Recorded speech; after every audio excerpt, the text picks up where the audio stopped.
Welcome to the Tech Egg. Don't get scrambled. Enjoy the video.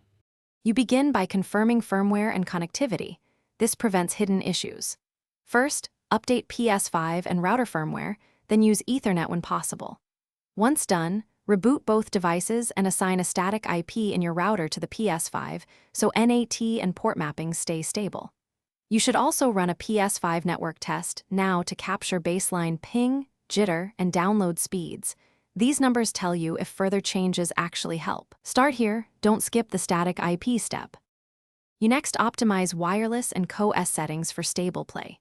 Switch to the 5 GHz band, pick a clean channel with a Wi-Fi analyzer, and set channel width to 40 or 80 MHz depending on congestion.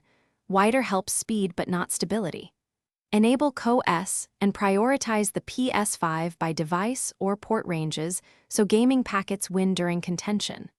Also, remove interference by moving the router closer, turning off nearby microwave or Bluetooth, and disabling legacy 802.11b/G modes. You wrap up with final device-level adjustments and verification. Update the Ps5 system software, rebuild the Ps5 database in safe mode, and clear temporary caches. These fix software-related lag. Change DNS to 1, 1, 1, 1 or 8. 8, 8. 8 for faster name resolution, then run multiple speed tests at different times to confirm consistency. If NAT is strict, forward Ps5 ports or enable UPnP. And if lag continues, try a wired connection or swap routers.